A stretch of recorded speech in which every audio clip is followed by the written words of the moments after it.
institutions from classroom learning to global impact. Engineering education aligned with the global goals. மாண்புமிகு பேரவைத் தலைவர் அவர்களே, நிதி மேலாண்மை ஒரு புதிய அரசு ஆட்சி பொறுப்பை ஏற்றுக்கொண்டால் முதல் 100 நாட்களில் மிக முக்கியமானவை. அந்த 100 நாட்களில் தான் புதிய அரசின் கொள்கைகள், நோக்கம் போன்றவை தெளிவாக்கப்பட்டு அந்த அரசு எடுக்கும் புதிய முயற்சிகள், அதை அடைய பயணிக்கும் பாதை, இவையெல்லாம் தீர்மானிக்கப்படும். இந்த நம்பிக்கையின் அடிப்படையில் தான் முதலீடுகளும் ஈர்க்கப்படும். அதனால்தான் பெரும்பாலும் புதிய அரசுகள் 100 நாள் செயல் திட்டங்களை வெளியிடுவதும் அதனைத் தொடர்ந்து கண்காணித்து இலக்குகளை அடைய முயற்சிப்பதும் வழக்கம். அப்படி அமையும் புதிய அரசுகள் ஏற்கனவே உள்ள நிதிநிலையை ஆய்வு செய்து அதன் அடிப்படையில் வெள்ளை அறிக்கை வெளியிடுகிறது. அதில் குறிப்பிட்டுள்ள குறைகளை நிவர்த்தி செய்து தாங்கள் உறுதியளித்த வாக்குறுதிகளை நிறைவேற்ற முயற்சி செய்யும். இதுபோன்ற வெள்ளை அறிக்கையை அனைத்து இந்திய அண்ணா திராவிட முன்னேற்ற கழக அரசு இருக்கின்ற பொழுதும் வெளியிட்டோம். திராவிட முன்னேற்ற கழக அரசு இருக்கின்ற பொழுது வெளியிடப்பட்டது. இப்பொழுது இருக்கின்ற ஆட்சியாளர்கள் தமிழக வெற்றி கழக அரசும் வெளியிடப்பட்டுள்ளது.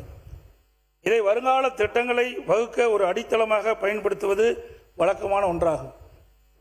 இந்த அரசு ஒரு வெள்ளை அறிக்கையை வெளியிட்டுள்ளது.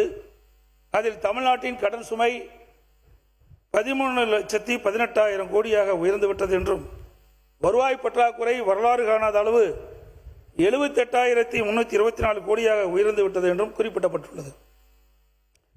அதோடு கொரோனா பாதித்த ஆண்டில் கூட இந்த அளவு இல்லை என்றும் குறிப்பிட்டிருக்கிறது. அதேபோல வட்டி சுமை அதிகமாகிவிட்டது என்றும், மாநில சொந்த வரி வருவாய் மாநிலத்தில் மொத்த உற்பத்தி மதிப்பில் மிகவும் குறைந்து விட்டது என்றும் வெள்ளை அறிக்கையில் குறிப்பிட்டுள்ளீர்கள். அந்த வெள்ளை அறிக்கையில் மாநில வரி வருவாயில் கணிசமாக கசிவுகள் மற்றும் இழப்புகள் உள்ளது என்றும், அதை சரி செய்து வருவாயை உயர்த்துவோம் என்றும் குறிப்பிட்டிருக்கிறீர்கள். வருவாய் செலவை கட்டுப்படுத்த சிறந்த மேலாண்மை மூலம் செலவை கட்டுப்படுத்துவோம் என்றும், பொதுத்துறை நிறுவனங்களில் சீரமைப்பு செய்ய உதவுவதாகவும் கூறியுள்ளீர்கள். ஆனால் 2026-27 திருத்த வரவு செலவு திட்ட அறிக்கையை பார்க்கும் போது நீங்கள் கூறிய எதையும் செய்ய முயற்சிக்கவில்லை என்பது தெளிவாகிறது. குறிப்பாக நிதி மேலாண்மை பாதையை சரிபடுத்த எந்த முயற்சியும் எடுக்கவில்லை. உதாரணமாக 2026-27 இடைக்கால பட்ஜெட்டில் சொந்த வரி வருவாய் ரூபாய் 2,29,579 கோடி என்றும், 2026-27 திருத்த பட்ஜெட்டில் சொந்த வருவாய் ரூபாய் 2,26,740 கோடி என்றும் குறிப்பிட்டிருக்கிறீர்கள். அதாவது இடைக்கால அறிக்கையை விட நம்முடைய அரசு தாக்கல் செய்யப்பட்ட பட்ஜெட்டில் சொந்த வரி வருவாய் ரூபாய் 2,839 கோடி குறைந்து விட்டது. எனது கேள்வி, நீங்கள் வெள்ளை அறிக்கையில் இந்த வரவு செலவு திட்டத்திலும் வெளிநாட்டு மதுபானத்திற்கு தற்போது போடப்பட்டுள்ள 1020 வரியால் 1000 கோடி ரூபாய் கூடுதலாக கிடைக்கும் என்பதும், சரக்கு சேவை வரி, பதிவுத்துறை, கனிம வளம் போன்றவற்றில் சீரமைப்பு செய்து அதன் மூலம் 15,000 கோடி ரூபாய் கூடுதலாக பெறுவோம் என்றும் கூறியுள்ளீர்கள். அடுத்த 6 மாதம் என எடுத்துக்கொண்டாலும் இவையெல்லாம் சேர்த்து குறைந்தபட்சம் 8,000 கோடி கூடுதலாக பெறப்பட வேண்டும். அது ஏன் வருவாய் வரவில் கொண்டு வரப்படவில்லை? அப்படி என்றால் இவையெல்லாம் மக்களின் கவனத்தை ஈர்க்க மட்டுமே பயன்படுத்துகின்ற கவர்ச்சி வார்த்தையாகத்தான் இருக்கின்றது. அதேபோல் வருவாய் செலவினத்தை எடுத்துக்கொண்டால் 2026-27 இடைக்கால அறிவிக்கின்படி வருவாய் செலவு 3,93,272 கோடி. 2026-27 திருத்த மதிப்பீட்டின்படி வருவாய் செலவு 4,05,802 கோடி. அதாவது திருத்த மதிப்பீட்டில் வருவாய் செலவு ரூபாய் 12,530 கோடி உயர்ந்து விட்டது. அப்படி என்றால் நீங்கள் வருவாய் செலவு மேலாண்மையை செய்து செலவை குறைப்போம் என்பதும், ஒப்பந்த புள்ளிகளை சீரமைத்து லஞ்சத்தை ஒழித்து செலவை குறைப்போம் என்று சொன்னதும் இந்த புள்ளி விவரங்கள் வெளிப்படவில்லையே, அது ஏன்? மேலும் பள்ளி கல்வித்துறைக்கு ஒதுக்கீடு குறைக்கப்பட்டது என்று கேள்விக்கு நிதித்துறை செயலாளர் 4,000 கோடி தவறுதலாக ஒதுக்கீடு செய்து குறைக்கப்பட்டது என்று கூறியுள்ளார். இது தவிர உறுதியளிக்கப்பட்ட ஓய்வு திட்டத்திற்கு டாப்ஸ் இடைக்கால பட்ஜெட்டில் ஒதுக்கப்பட்டு செய்யப்பட்ட 14,000 கோடி ரூபாய் திரும்ப பெறப்பட்டதாக தெரிகிறது. இந்த தொகை வருவாய் செலவில் ஏன் குறையவில்லை? உறுதியளிக்கப்பட்ட ஓய்வு திட்டத்திற்கான நிதி திரும்ப பெறப்பட்டதால் அந்த திட்டம் கைவிடப்பட்டதா? இப்போது ஓய்வு பெறும் அலுவலர்களின் நிலை என்ன என்பதை மாண்புமிகு நிதியமைச்சர் தங்களுடைய பதில் உரையில் தெரிவிக்க வேண்டும். மேற்குறிப்பிட்ட கருத்துக்களின் அடிப்படையில் செலவை கட்டுப்பட்டிருக்க வேண்டும், ஏன் செலவு குறையவில்லை என்பது மக்களுடைய கேள்வி.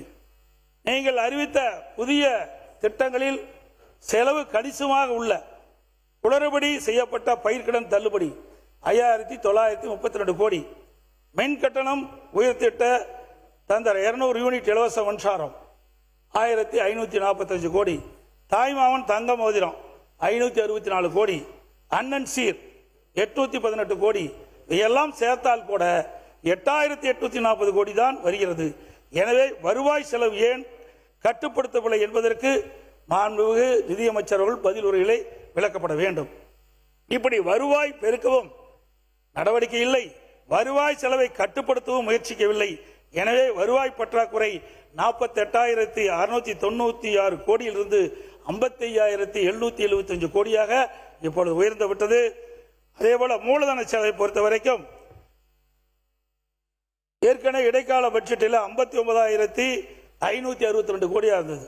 இப்பொழுது 56,905 கோடி தான் நீங்க திருத்தப்பட்ட பட்ஜெட்டில் சொல்லியிருக்கிறீங்க.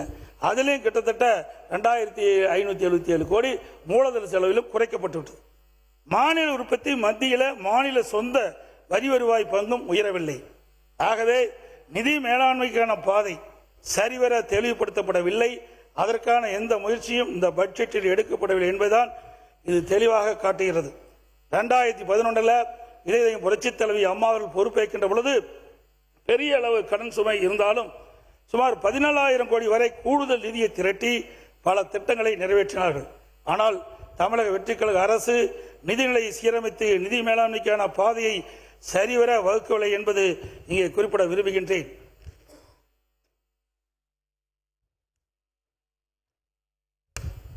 மாநிலத்தின் கடன் அளவு 10,98,000 கோடி என்றும் அதனால் ஏற்படக்கூடிய வட்டி செலவினம் 78,683 கோடி எனவும் குறிப்பிட்டுள்ளீர்கள்.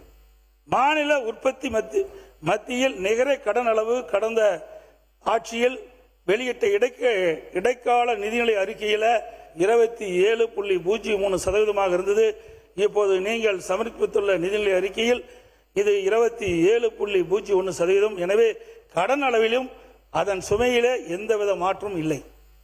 ஆனால் இன்று 3 மாதத்திலே 20,000 கோடி நீங்க ஆட்சி பொறுப்பேற்று 3 மாதத்திலே 20,000 கோடிக்கு மேல் கடன் பெறப்பட்டு அதில் 17,000 கோடி வருவாய் செலவினத்திற்கு மட்டுமே செலவு செய்தீர்கள்.